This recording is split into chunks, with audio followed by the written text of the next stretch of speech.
Okay, it's on. You're recording that? Yeah, You're I'm done? recording it. Alright.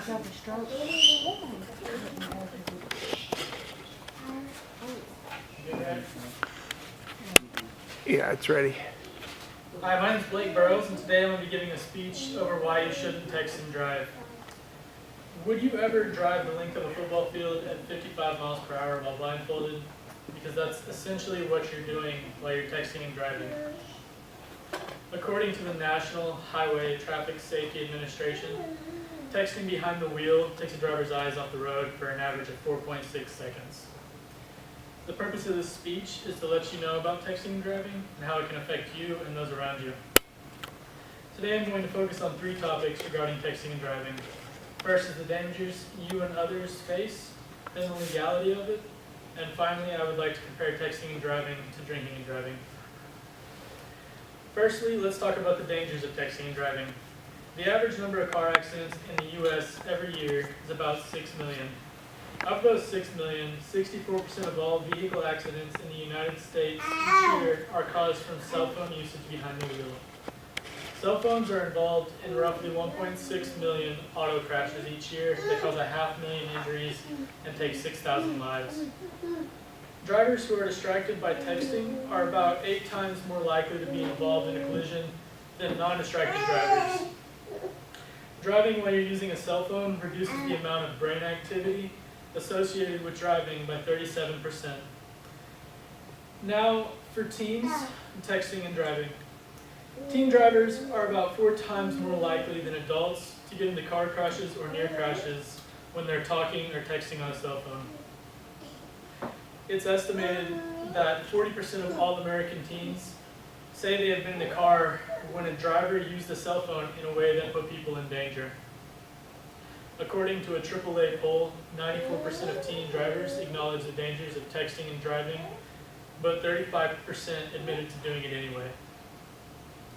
More than 3,000 teens die each year in crashes caused by texting and driving, but there are some things that you can do to help stop texting and driving.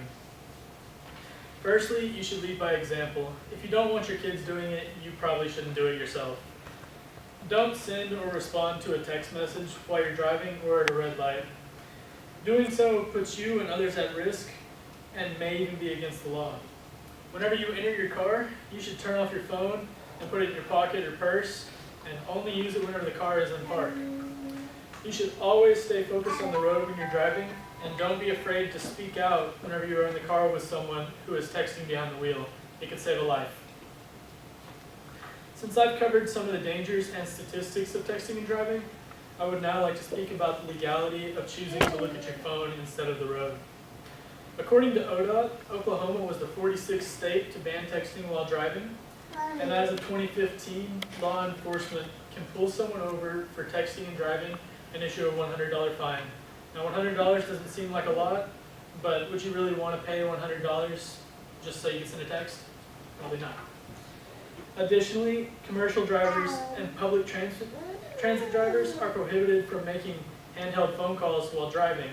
That doesn't exclude hands-free calls as long as they're paying attention to the road and not their phones. Oklahoma law enforcement requires drivers to give their full attention to the road at all times. And unfortunately for many Oklahomans, distracted driving is a trending thing that probably won't stop anytime soon. As of right now, no state has banned cell phone use for all drivers. However, 39 states and Washington, D.C. have banned cell phones being used by novice drivers. 20 states and Washington, D.C. have prohibited cell phone use for school bus drivers because what would you want somebody not paying attention to the road while they were driving your child to the school? Probably not. Washington was the first state to pass a texting ban, and this happened in 2007. And currently 48 states have banned texting for all drivers. Alright, now that we've spoke about the dangers of texting and driving and the legality of it, I want to go ahead and compare texting and driving to drinking and driving. Texting and driving, surprisingly, is worse than drinking and driving. People who text while they're driving are 6 times more likely to get into an accident than those who drive while intoxicated. In short, you're less likely to get into an accident while driving drunk than you are while texting behind the wheel. Using a cell phone while driving, whether it's handheld or hands-free, delays a driver's reaction as much as having a blood alcohol concentration at the legal limit of 0.08%.